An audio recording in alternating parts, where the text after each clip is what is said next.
Greetings from Mel. Greetings from Sim. It is our pleasure to have you with us for another B.O.O.K podcast moment. B.O.K, our book, also known as Building Our Own Knowledge, is a co-created cloud for interrogating, finding, making, and sharing experiences and knowledge on our own terms.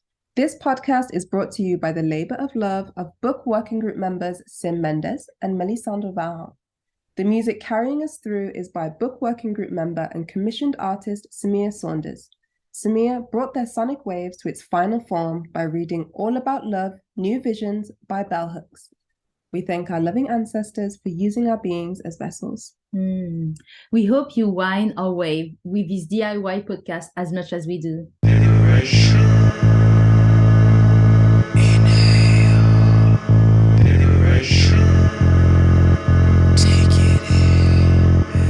So we're here currently at the B.O.O.K podcast, Building Our Own Knowledge. It's Sim here, B.O.O.K's artist liaison and occasional facilitator. And I am here with family today. I am with Mother Darren Pritchard. Hello. Yes, hello. The best male matriarchy that there is embodied in me. Love it. Okay, so we'll just go straight into intros. Usually I ask what do you do? And also what do you care about right now? That's my soft little intro. So I'm Sim, already said that. I'm an Aries sun. You already know that too for all the previous episodes we've recorded. And today I care about deep rejuvenation, really trying to just nourish the self. And yeah, I've had my phone off, turned it on just to check emergencies and then turn it back off again, just so I can disconnect, put on a vinyl, clean a little bit, and just yes. So I care about rejuvenating. So yeah, who are you? So I'm good. So just to intro myself and what I do. So my name's Darren Pritchard. I'm currently in Manchester at the moment. The roles, the hats that I wear at the moment, there's 3 of them. So it's mainly to do with work. So work-wise, I have 3 different hats. So my first one is Darren Pritchard Dance, which is my own company where I get to explore my own artistic shows, visions, or concepts that may come to me. So I've recently did a show about Rent Party called Rent Party, which is toured, which was about what's it like growing up queer Black in austerity Britain. And we also spread out some allies as well, because Black females were hit the most by austerity, so I had some of those cast members. And also touring a family catwalk Extravaganza, because I wanted to do, that was very adult, so I wanted to do a kids show, because my nephews and my niece at the moment, they're the ones bringing me joy. And I'm at the point in my life, because I'm now 40 odd, where it's when you've got young people around you, you realize what life is about in a weird way, but which feeds onto something later. So I'm also co-artistic director, creative producer of an event called Black Gold Arts Festival. And that's an event festival in Manchester. And we now know what we are, because we've been just hustling and doing our thing. And we now know what we are. So we're going to be a biannual outside festival, queer cutie BIPOC focused festival, and then our allies, our PLC allies as well, with the only one in Europe of that ilk. It's an arts festival, so it's not a pride, it's an arts festival.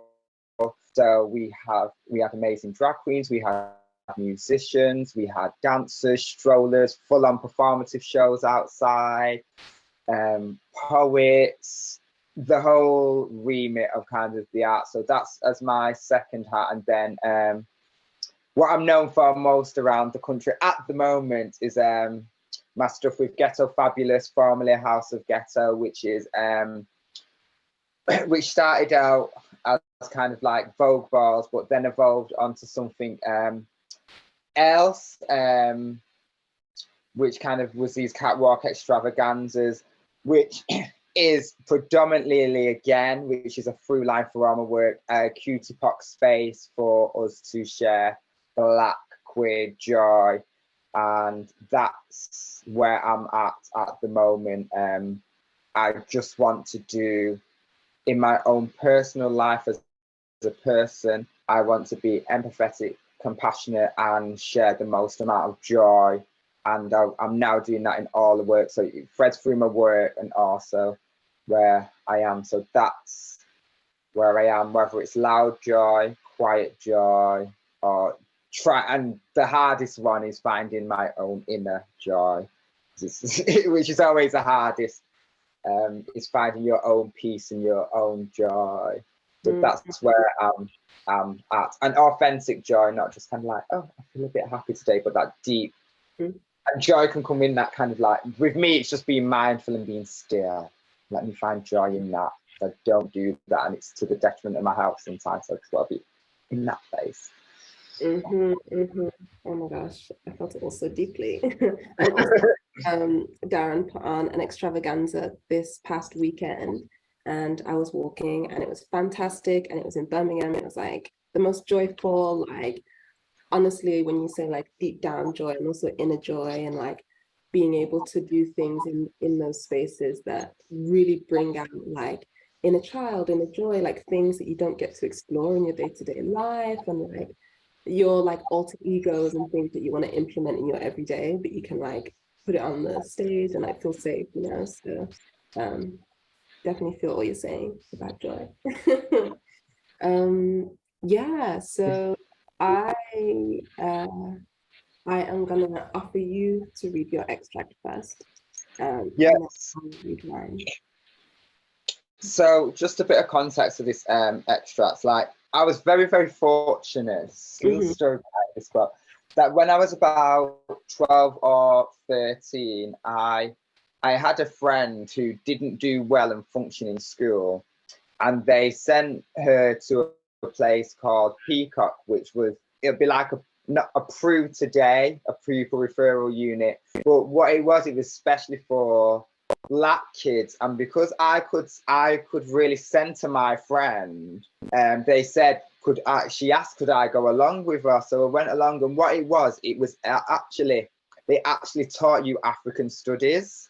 So they taught you about African history, about like ancient Kemet, about spirituality. So it's up 13, 14, and that led on to one of our schools. It's not there now, being one of the first to teach African studies in a Roman Catholic school. We had our own room, and we learned about the transatlantic slave trade and how we were kings and queens before that.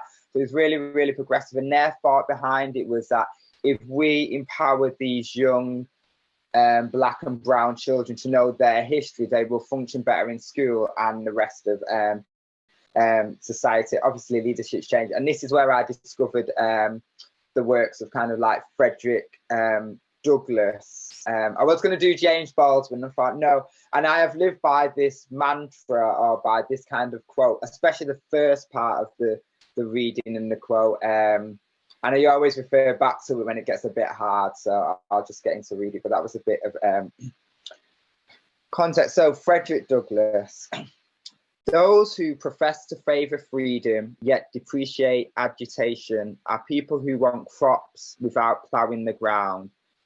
They want rain without thunder and lightning. They want the ocean without the roar of its many waters. The struggle may be a moral one, or it may be a physical one, or it may be both, but it must be a struggle. Power concedes nothing without demand. It never did, and it never will. Ooh, wow. Yes, there's a lot in that. There's a lot, and obviously this was the time of, and just to how that reflects back on to me is like that was obviously with race and a big kind of like civil rights movement and the abolition of slavery, but it's the power concedes nothing without demand bit, and it's like people like the rain without the rainbow, is that, and it's the same thing that Black joy is rooted in. So it's kind of the first bit of that is that we're going to struggle at some point, and to make change, sometimes we have to be a bit rebellious and a bit noisy and a bit disruptive. And if we look at what's going on in the world with the nurses striking, and should they and shouldn't they, and should people be throwing paint on this and that, sometimes you just got to get a bit of hood, and like, because power, real power, is like Martin Luther King, and not to say it all has to be violent. Martin Luther King did it with his silent sit-ins and his peaceful way. Malcolm X did it with his military way, and I'm trying to do that in a joyful way. And the whole joyful movement is the recognition of struggle, but we don't need to be in that place of struggle all the time. And it's like, that's the power and demand we have of ourselves. And I say, because there's a lot of, like, and especially in our community, there's a lot of mental health and a lot of instability, and people feel bad for that. And I'm like, power can see nothing without demand. This is life demanding of you, and the power is your mental well-being. So what are you going to do to rectify that? Is it medication? Is it counseling? Is it these things? So yeah, so I really like that kind of quote. And when I'm having these struggles, I'm like, you're gonna have your rainbow, Darren. This is the mighty roar of the water that you're doing with, especially with the events that I do. I've spent the past, like, it's very in vogue and it's in fashion now, but just stupid things I used to hear many, many years ago about trying to get these all, especially Black platforms, and then I've really integrated into my cutie Black platforms. It's just the stupidness that you used to hear. So yeah, I use that quote all the time. I'm like, just remember, power conceives nothing without demand. And sometimes the power may be inner peace, but you've got to do that demanding journey. Sometimes you have to. So yeah. So that was a bit of a ramble, but if I give you a bit of context and a bit of outro to it, because we're on a podcast. Yeah, I feel like all of it was like so relevant, and it's so nice and refreshing to hear you talk about the struggle that comes with the joy, because like, I think we hear a lot about Black joy, queer joy, and I think it's so nice to have that encouragement of like, you know what, like, there is a struggle behind this. And also, like, if you need to take your medication, you better take your medication. If you need to do what you need to do to like stay on this like equal level on a day-to-day basis, like, do that, and know that like joy can also come after the mundanity, or like after, you know, the boring bits, or like the self-care bits, that it's just like, oh God, like, you know. And some people, that is the joyful bit, like the events, because I'm at them and I manage them, is not the most, I get the initial joy. My joyful bit afterwards is afterwards, and like, it's done. I've made that happen. I've done what I've needed to do. But yeah, the real, and I always try, because that is what the Black Joy movement is. It's about you being your most authentic self is an act of resilience, and being in a capitalist society where you're Black, brown, working class, and then if you've got any other intersections, being female or trans, it gets harder and harder, because it's just more stuff that people can hate you for. And it's and yeah, and it's yeah, because I think it's not a joy. It's in, whoa, let's go party. It's and I think that's it. And I think what I've always done is I always say my art is my activism. So you will never, like, I've like, if you go on my Twitter, I've posted about 5 tweets in my life. And then if you go on my Insta, the Ghetto Fabulous one's popping because that's my business side, but my personal one's not got a single picture.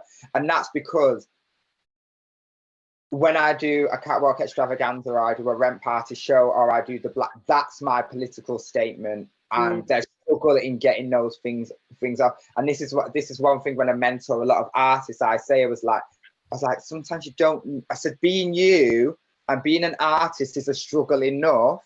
I said, if you want to do political work, do political work. But if you don't, you don't. But that's just as radical, because there's a struggle in getting you to that place on stage, or on a catwalk, or at peace with yourself as well. So yeah. Yeah, I feel like it makes me think about, you know, when you're saying about your Instagram, like, the work that you do isn't like tied to like the engagement that you get online. And like online activism is important for some people, but the work that you do is so rooted in like the everyday. It's about getting people out of the house, like maybe they haven't socialized in a week or whatever, and they go to these events and they feel at home, or they feel this little hint of something that they can take with them, and that adds and builds to this like rich existence, you know. So yeah, that's where my mind went, but definitely all like so relevant and important. And I think actually, yeah, it sort of leads into like the extract that I chose. I feel like mine is like a little bit intense, but like me as a person, like some people may, I am a very intense person, and like whether that means I have like a really good day and I'm like, oh my God, it's like, and like if I have a really bad day, it's like, you know, everything is on fire and I'm just like, just yeah. So I have a favorite author called Okoyeke Emezi. They're like a Nigerian writer, and they're also very intense. So it makes me feel like I have someone to like relate to. A shared intense experience. You found kinfolk. Exactly, but I am the experience, you know. Rainbow. So yeah, so Okoyeke talks a lot about like death and rebirth, and like this book is called A Black Spirit Memoir. So like the spirit that comes with them, but also like, yeah, I think this extract sort of ties into what you're saying, and people can sort of take it for their own like meanings. Where does it start? Yeah, so it goes, I know you felt the seams bursting too, how much it hurts, how terrifying it is, because we know how terrifying we are. They must have folded us for a reason. We're going to hurt the humans if we expand fully. We're going to burn everyone we care about. We burn too bright. It's not safe to exist. We're dangerous. We're dangerous. We're dangerous. The only right thing to do is cage ourselves, wrap the collar around our throats and pull it tight, lash our own backs, save them all from us. How many times have we tried to stand up fully, only for them to tell us that we're being violent for just trying to be whole, that our attempted wholeness was hurting them. They've lied to us for such a long time, and I think when we've been taught to be afraid of ourselves in such ways, we absorb some of our teachers' fear. That's that one. Yeah. So yeah, I feel like for me, and because like before I came on the call, I also just do the thing of like, oh, okay, like what extract am I gonna like read? And then I like picked up the books, it was at the side of the bed, and just like opened it to a random page. And like, well, this was the page after the random page, but I was like, I really resonate with that today in terms of like, I feel like this weekend I did like a lot of stretching, you know, like stretching into myself, feeling like in my fullness and everything. And then I sort of get to that point of like, oh no, like I'm stretching too far now, or like, I don't know, there's too much attention on me now and it feels like suffocating. And now I feel like I've done too much, and like, I know, no, everyone's gonna like see me like burning brightly, you know, and it feels scary. And like, yeah, I don't know. So I think sometimes I have to remind myself like it's okay. And also like, yeah, I don't know, like some days I think we're like more afraid of stretching than others. And yeah, life comes in like waves and roundabouts and all of those things. So yeah, that's where I'm at. Yeah, no, because that spoke to me in the, yeah. If we're talking about joy, it's like some people just don't want you to be too joyful. They don't want you to be. They just don't, and that comes with. And I think it's one thing within the Q-Pop community. It's like it's kind of like shining bright for the right reasons and wanting to shine bright, because a lot of our shine brightness and our being out there is through insecurity and through pain. So what we what we do is we go bam, bam, bam, bam, bam, and then feel depressed about that and feel like low about that, and then we sometimes don't realize that that light is inspiring other people. We don't go to that place of going, actually me just being there and burning bright, and somebody's going to see my shine, and somebody's going to take that up. But it's part of the intersection as to what we are, because what happened, I think what we're in a world where, and I had a neighbor called Linda, and she taught me about she was a counselor, and she taught me about spiritual emergency. And she says, she wrote a book, and she's like, we're actually in a spiritual emergency, and what people aren't doing is they're not dealing with the spirit. And she goes, the emotions are connected to the spirit. So people are like, oh, you've got love, you've got grief, you've got that, but what connects all that is your human spirit. And that's the emergency that we have. And it's broken a lot and I work with hundreds of people, and I see these fabulous people, and they do go into this kind of like slump when they feel like, oh, we're being to this or to that, or I'm being noticed and I shouldn't be noticed because there's other stuff that should be noticed over there, instead of just sitting in that place and going, people are lucky, man, and let me be joyful in that. So yeah, it's a Beyonce came out with You Can't Break My Soul at the right time. And it sounds cliche, but somebody was talking about it, and it was like, actually, the work that I've been doing on like, and that as well, because people don't realize how like deep the work, or how deep I see the work. So like you say, when I do this work, like I'm a person who loves very hard, hates very hard, and when I get caught, it cuts really deep as well. Yeah. And stuff, because I'm actually a very empathic person, and I get that from my mum. She's always very caring and considerate, and so I've got a bit of a mouth, but like I have to take myself a lot and do lots of parties for one, to go and rejuvenate myself. And unfortunately, like the book and the extract you were saying is that people don't want that. But I'm like, more, please, more. Give me more, give me more. Give me more. And to quote Britney Spears, considering we're quoting black female pop icons and white female pop icons, full stop. It's like, yeah, exactly. Britney and the bees were there. Give me more. And break myself. But no, like it's so true. I don't think I've ever like put it in a context of like within sort of like talking about spiritual emergency, but also like, yeah, like this sort of like, I wouldn't necessarily call it a phenomenon, but this thing of like the hangover that comes with the expanding and the joy. And it's sort of like this hangover that's been instilled with us. It's not necessarily like a natural reaction. It's like, oh, you weren't supposed to do that. So like now you need to feel bad about yourself for like 2 weeks, and you're going to stay in bed, and then you're not going to like stretch at all. And then your muscles are going to be fucking sore. I don't know.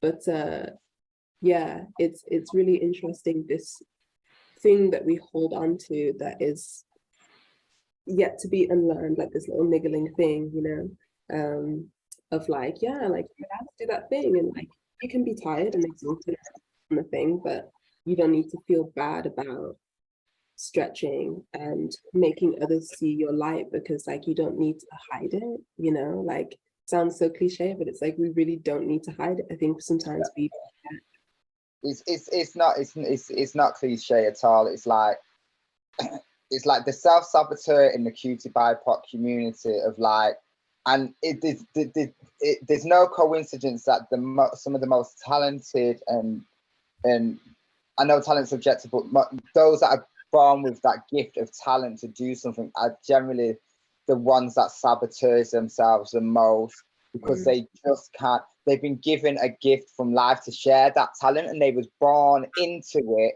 and then it's like life and people kind of douse that fire. And as a community, we're not taught to learn about it within the context of being queer, gay, bi. We're not taught that, because it's like our parents try and instill some stuff, but we live a different reality to them, being like, because my mum's white. I pass as kind of, well, people place me goddamn everywhere, from North Africa to Italy to Jamaica. I get placed everywhere. because I'm quite light and then I go dark in the summer, and we're not taught to, and it's like, who do we go to for that? And then it's like our queer communities of a certain demographic, our straight communities of a certain demographic, and so we try to find ourselves, but then we're dealing with lots of other broken people like ourselves. So it's like we find that odd one or two, and yeah, it's a one, but I'm hopeful. What I'm seeing over the past, even the past 3 or 4 years, is like,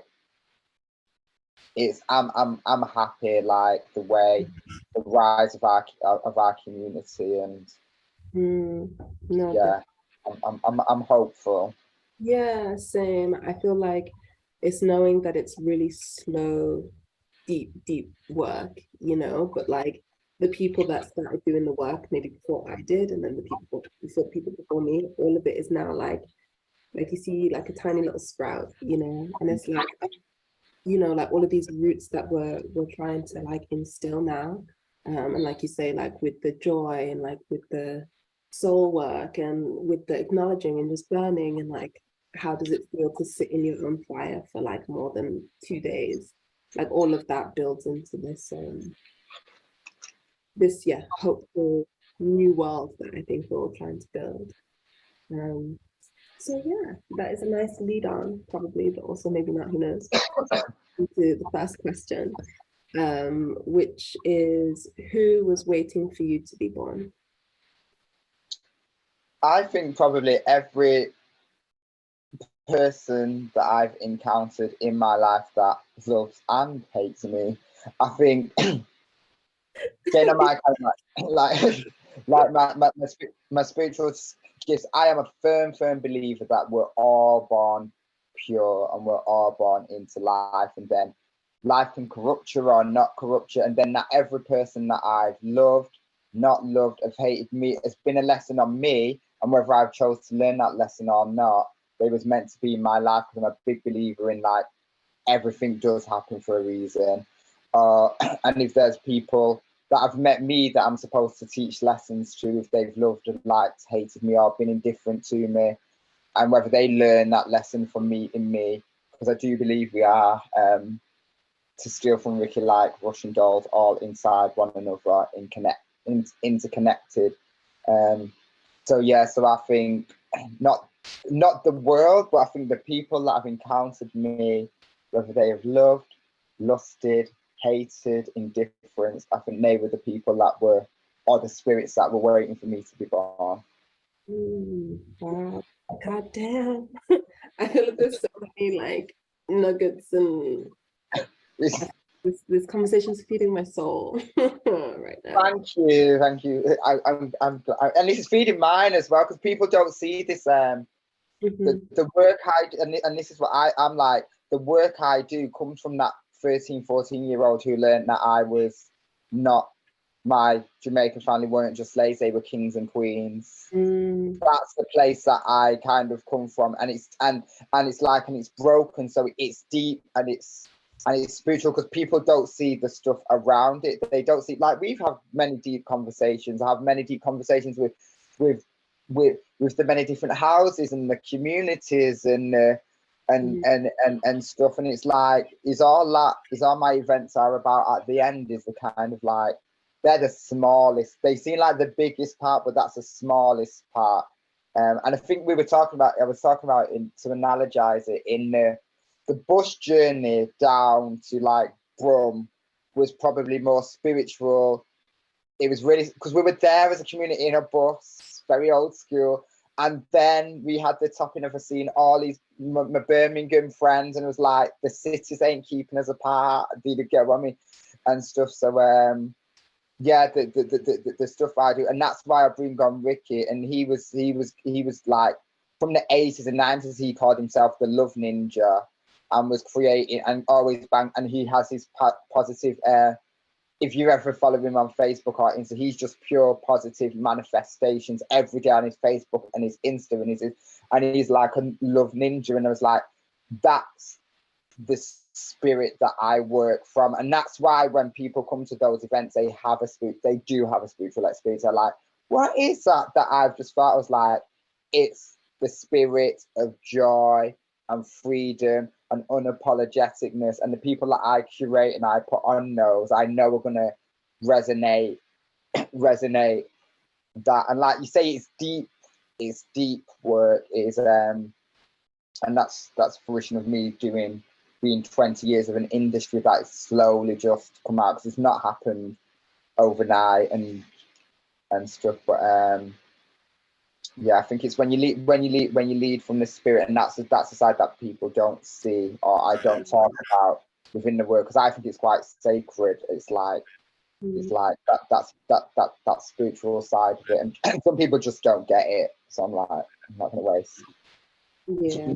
Trying to explain how deep the work that I do. It's always connected to. It may not seem it, but it's always connected to spirit and to many people deep down. And it's started to happen. I've seen the work resonate that I do in many different people over the years. So Yeah. Mama. Yes, literally. Like I was thinking in my head how I can know and acknowledge, because I do feel that like every time I'm at like one of the extravaganzas or like anything that you've put on, it's something that it's an energy that's charged that can't be like replicated.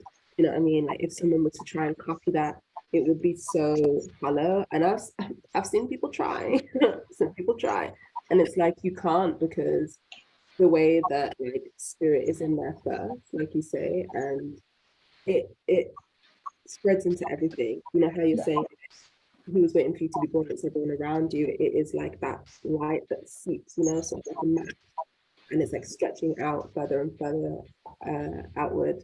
And that type of like deep rooted spirit and joy can't be like, I don't know, yeah. People that don't understand it, it's like you don't understand, but like they do, and people will come to that event and feel something and not actually understand what it. I always say like even stuff like this, like having these conversations and talking about quads and talking about spirituality, like the events, especially just pertaining to those ones, and even with the kids show, I was just like, I want kids to feel the joy. They are joy anyway. I was like, I want kids and families to feel that joy that they feel at this event and my other work. And it is like, I always say, it's our Pentecostal queer black church where people are like, hallelujah, feeling the spirit. I was like, people just do it with a kink sign in my church. People just put, or they do it in a, and it was like that's the kind of like, because I always see, I'm always like, Ricky's like a pastor of love.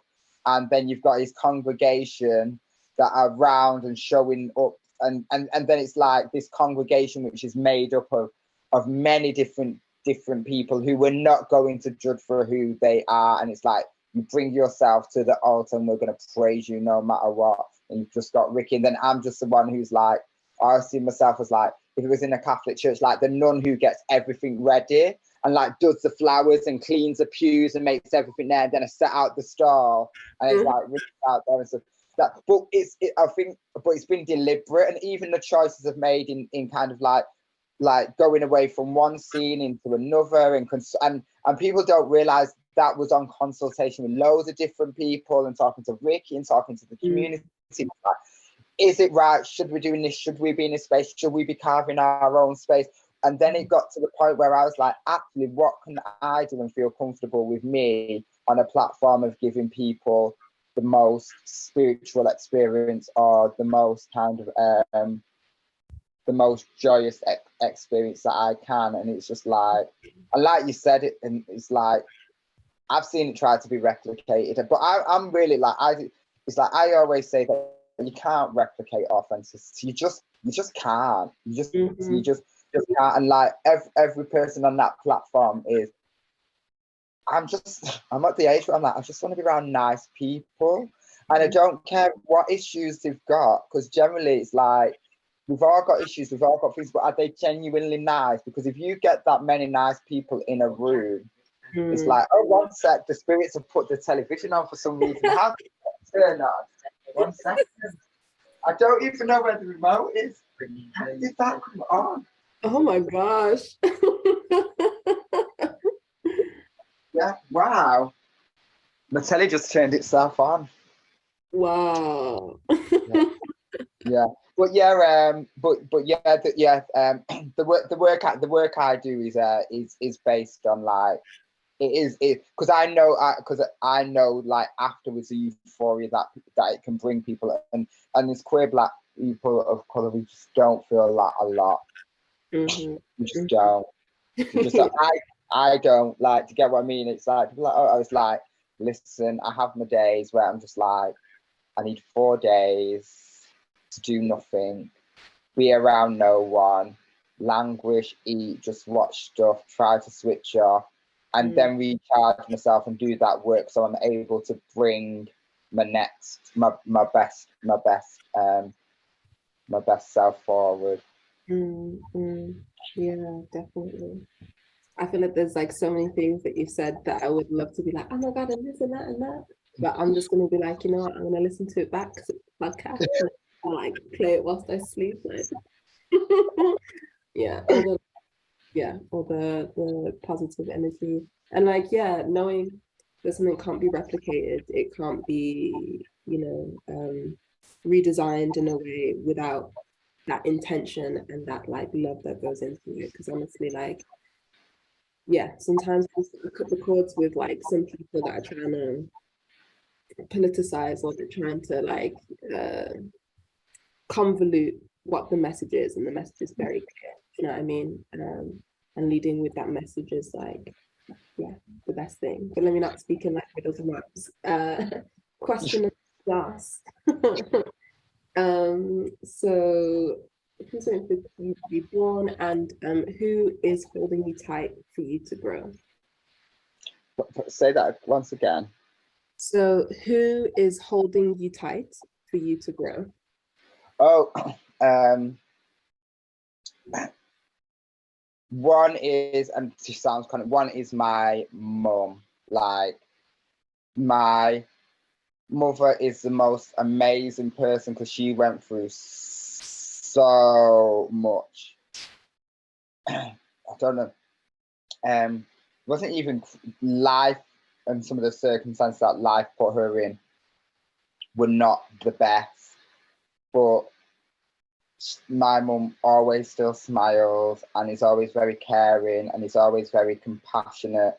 And and I know people who have been half of what, I don't like to compare pain, but half of what she's been through, and it's destroyed them. And that's how that's how I do the work that I do, is because like you can pick up a lot from your parents. You can pick up their bad habits, their insecurities, their attitude.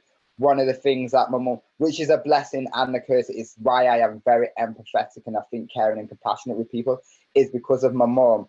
And it's really weird because I tried to train my mum to be like a bit harder, and because people can exploit that, and I've seen people exploit that in her. So what I've done is I've kind of got the best of her, but also through her pain in a weird type of way, and seeing how people are treated, kind of got that little bit of, actually, you need to guard that because people exploit. It's like that whole saying, you take your kindness for fool, and my mum's constantly kind, and she's constantly kind, and I've seen people really around to kind of really manipulate that. So definitely my mum, because she's installed, and she's always a person that will look at things from a kind of very compassionate point of view. So I've learned that. So she really holds me in. Also, my wider cutie pot community, because there's been a kind of revolution in terms of the way that I've seen the generations kind of campaign, and I think this generation, which I'm referring to your generation, Sim, they're a lot more. There's so much more on rest, recuperation, mental health, growth, taking care of one another, how you speak and communicate to one another. Because I'm from a generation which is quite militant, quite kind of like, we have to do this fight, we have to do this, we have to do that. And then there was no, well, who's looking after these people that are leading this fight? Who's looking after them? Where's their bed? So the movement, so this generation has taught me a lot in terms of like how to communicate, and yeah, I don't need to be like boom, boom, boom, boom, boom, and as forceful as militant. I would say the word is how you can have a movement through love, care, and compassion, and actually taking care of yourself, and it will it will move forward, because my days there wasn't a lot of work around care. Are you okay? Are you careful? And mindfulness and spiritualness and stuff. It was we've got a fight to fight, so how are we gonna do it? So yeah, so between my mum and my community, they're the ones that are holding me tight, and I think the person I go to most, bar my mum, is probably Oscar from Oscar, who's just an amazing person. They're like my go-to for this has happened and this person has done this, and he's very good at being an objective person and going, well, actually, this isn't from hate from there, it's through pain, it's from insecurity because of the way, and I totally flip it, and then I get out of myself and go, and don't feel sorry for that person, because people still wind you up and they still tap you the wrong way, and you go, well, they need to deal with some of the stuff to not be putting that on me. But yeah, they're just a really good person in the community that I go to a lot, just for a lot of sense, just like a wise oracle who goes, yeah, well, if you looked at it like this. So yeah, through my mum, community, and Oscar, I'm good, man. Yeah, honestly, Oscar is just like, every time I see Oscar, it's just like, oh, and like he chilled with us in our dressing room on Saturday, and it was just so nice to like. It always just feels like a family reunion. It's like we don't even have like that, it's like a cookout. Yeah, I was like, the only thing missing on this is the food which I'm working on, which is like, I need damn venues to pay for goddamn riders. Yes. Oh my gosh, yes. Like, yeah, if we had like some barbecued food, some like, grilled sweet corn, it would have like put the cherry on top. I was like, where's the buffet? Especially when you coming in late. But yeah, so yeah, but mainly it is my mum that really holds me and allows me to do. Without her, I wouldn't be doing a lot of the work that I was able to do, because she's the one that looks after me as her baby boy. But she's just got a lot. I'm very lucky. She's just got a lot of common sense. She can do me head sometimes, like our parents can, but she's she's taught me how to always look for the best in people in a world where it's designed for me to always look the worst and be adverse to that, and that's my struggle as a kind of like a black gay man, a class a brown gay man, which is me going in this world. It's ground for you to be the opposite of that. Yeah, and even within some of the cultures, it's almost like I should be like this really shady faced queen who's a bit diva-ish and blah blah blah, and I'm like, well, I prefer that my diva-ness to come from. I'd rather be the diva of compassion and love than, yes, you can read the best out of all the that's where I'd like to be, on that side of the deity, rather than I'm the most eloquent reader. I can be really shady and quick and this and that, because I think that was of a certain era and a certain time, and I'm all for that. But I just felt like making people feel bad. No, definitely, because I feel like it's that whole thing of like, there is a time and a place for everything. Like you said, one with your generation being slightly more militant and sort of having to put emotion and well-being time to just like get through and like fight. And we had that phase where like that was absolutely necessary for our survival, and now we're at a point where it's like, okay, now that is like cleared all the bric-a-brac, how do we then implement the rest and the softness and this? And like you're saying, in our communities, like the shade and the survival and like this level of like almost becoming your oppressor because you absolutely have to, because you were so traumatized and pushed down that you had to like replicate those skills in order to like survive, and now you don't know how to put those tools down and pick up a different one. So like, yeah, I definitely hear that in terms of like knowing what we want to implement from those that came before us and did necessary work, but also like, okay, well now like I'm taking a different path now. Like I'm not going to completely ignore everything that's happened because it, you know, it's necessary and history is important. But like, what tools do I take now? Like, how do I move forward? Embrace myself, not kill myself.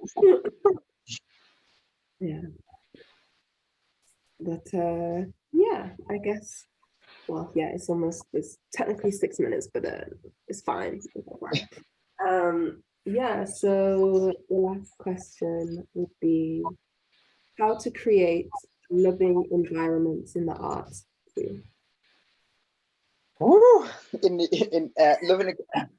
I mean, this is technically you're already doing, but like Yeah, but no, it's something that I'm quoting other people from my community now. It's, when I was at a conference and Soraya, the famous Miss Soraya, just had this big slide and it says, "Do you really care?" And that really resonated with me. And I was like, that's how you create a loving, you have to care and you have to want to create a loving environment. It can't be faux, it can't be inauthentic, because everything that will come out of that, it'll be inauthentic love, it'll be inauthentic care. So I think in the arts, it was kind of strategic, is like, you have to find your tribe, because navigating the arts, which is it's very wide. It's built on our middle. I'm talking about the UK. It's built on middle class sensibilities. The funding's around those structures, and so I think you need to find your tribe of like-minded people that you've got a care and support network there for, and then yeah, just really caring about wanting to do that. Because I worked with Battersea Arts Centre, and they were brilliant. And everything was about the work, the people, the way they wrote contracts, the way they had, everything was about putting the people first and the artists first and what worked best with them. And you know what? It was a harder struggle, you know, accommodating like all these different personalities. But at the end, it was a better experience for everybody, because care for me is going to be very different for care for you. You get what I mean? And so it was kind of like, and that's what, yeah, and I learned a lot from that project of kind of like, they just really were people centered, and it was like, yeah, it was, yeah, I just think people just need to create, we have to care about wanting to create that loving environment. It's just futile otherwise, and people want to have to be able to do it. And I've been in the arts game now since I was 14, 15. I'm now 40 odd, so 30. So I've seen a lot in my time. And yeah, I think people just really need to care, because what is all that generally tends to happen is, and I'm seeing it through the way I was trained as an artist and the way that the arts world was, it's slowly changing, because they can't get away with the shit that they got away with when I was a dancer, and the way they spoke to you and the way they treated you, and the hierarchy of choreographer's God, and you put up and you shut up and your emotions don't matter. You're there as a tool for their artistic thinking, and you're grateful for this job because it's one of the best. All that's changing now. And I think it's for the better, because it's not worth you being broken down. The very first job I got was an absolutely amazing job, and I got this job, and I also got depressed, and I was where I wanted to be in life, and I learned that the lesson of wanting isn't always the same as receiving. And my lesson was that this is what you thought you really, really wanted, and the life and the universe was like, this is where you need to be. And it was like, but I needed to go there to come back here. And that's where I learned I would never be like the people I worked for at that level. And I was just like, I need to, because it broke me, I seen it break other people, and I thought I need to lead with love and care and compassion. And if people think I'm authentic, or not, because that comes into question, is that people always think we've got an agenda, or people can't be caring, people can't be loving, because we're so entrenched in this capitalist society of me, that people think that love's an agenda, and it's like, and caring's an agenda, and you can't be nice to people because we've gone through a whole factory area of me, self-promoting, self-love, self-promoting, and that self-love isn't about loving everyone else, it's about your own agenda. But yeah, I think so. It's a bit of a ramble, but people just need to just care. And to be honest, sometimes it's not about how great the art is at the end.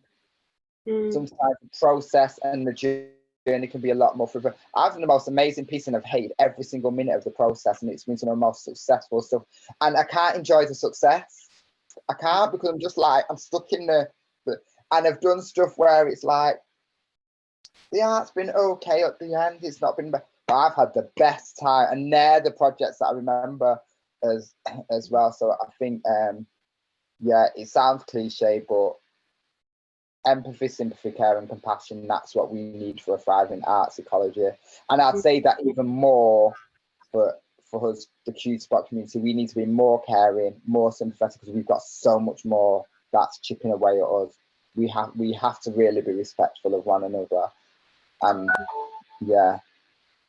No, definitely. Literally, I feel like what you're saying about the process, I feel like so many arts organizations can learn from, and like starting to step away from this like outcome. Doesn't matter what happened within the process, as long as that outcome looks shiny and bright and sparkly. But it's like this process, even if the outcome is like, I don't know, a bit lackluster, it doesn't hit the way that you wanted it to hit, but like that process could bring out more inspiration, more things that come out of it, higher well-being, better relationships to you to work with in the future, like good networks. Like it's so, yeah, it's so important. And I feel like when we hyper focus on this outcome, like you say, this like me driven, like what the funding is about, like how does it serve me, like how can our pockets be filled, and like, you know, and it gets really exploitative, like really fast. So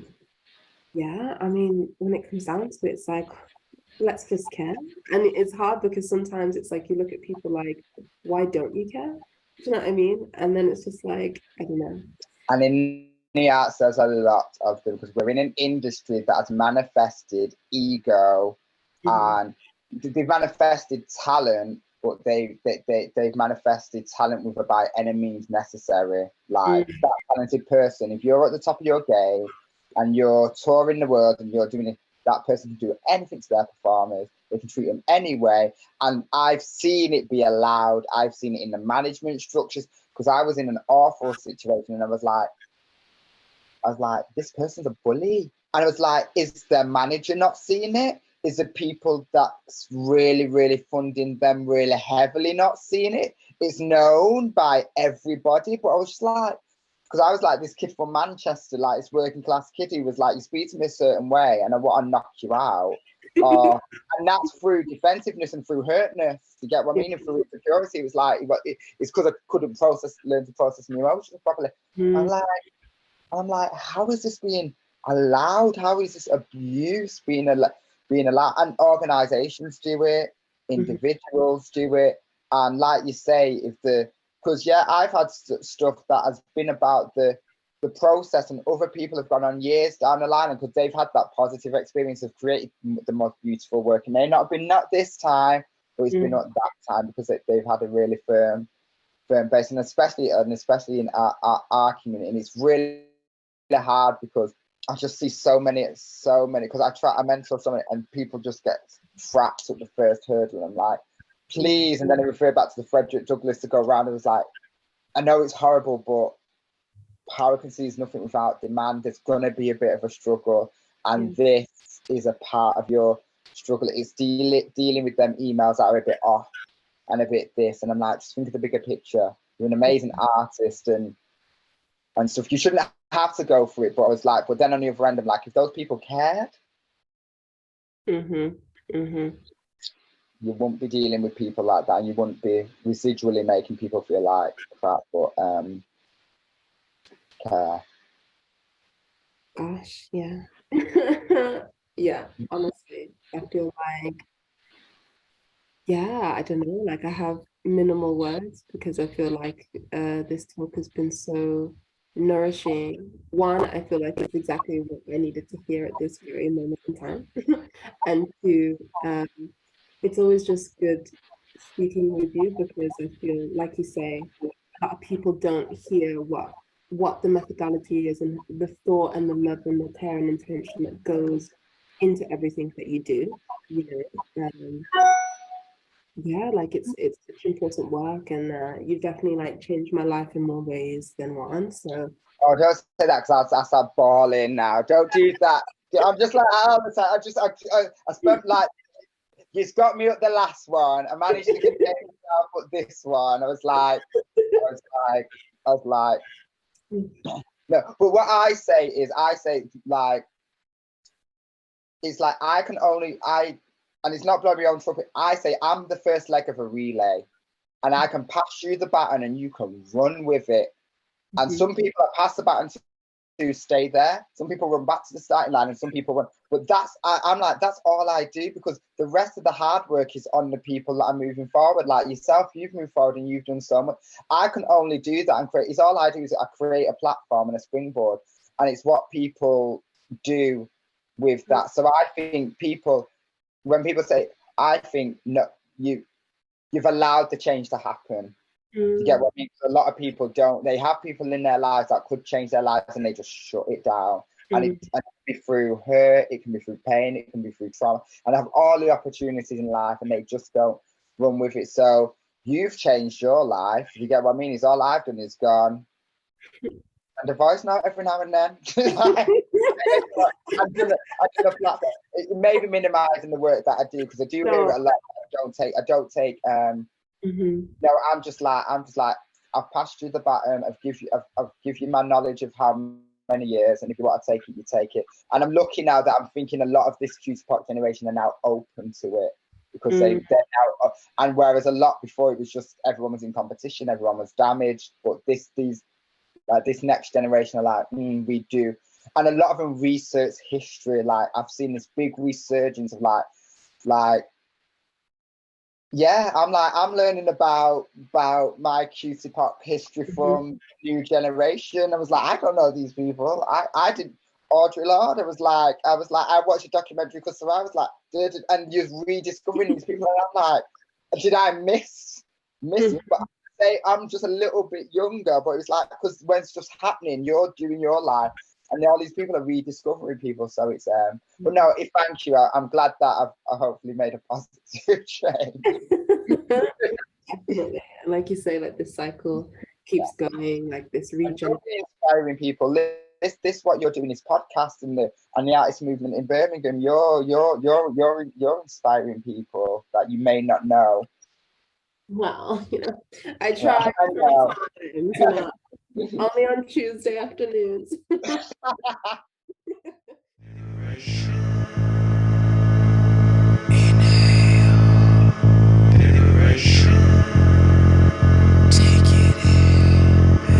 Yeah. Inhale, cause distraction strangles. Now cast your attention to the feeling inside.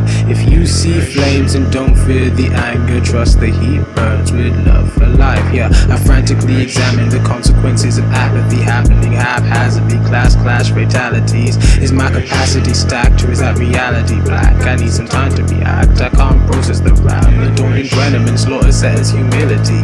Is strength moral, or is it simply utility? My need to be liked could liken me to a simile. I can feel you killing us, watching killing is killing me. Viscerally, I feel my oxygen commodified. The intersection of urgency and glacial ice. There's not enough time to swallow the world, but I can feel the immortal in me starting to burn. I breathe in. My love has something changed, cause you don't feel the same about.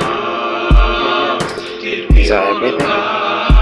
Yeah. Oh, what brittle flesh to be born in, sick till it hurts, bring air to my organs, taking it all in, feels like a storm hit, I put walls up, suffocate short breaths, I need to feel things free, not forfeit, even the quietest breath is still gorgeous, although we'll all be cold by the morning, the fires that we breathe life and keep on warming the dawn. My love has something changed, cause you don't feel the same. Stop performing, man. What are you afraid to say? I feel guilty and overwhelmed. I'm terrified of being misunderstood, so I obsess over language. I'm angry at myself for running away instead of communicating. I'm ashamed of the lies I've told to feel safe. I don't know how to stop performing. And I'm scared of sex, and I'm scared of vulnerability, and I'm scared of needing people. I think I've kept myself in a state of constant exhaustion in order to deliberately never have the space to open up.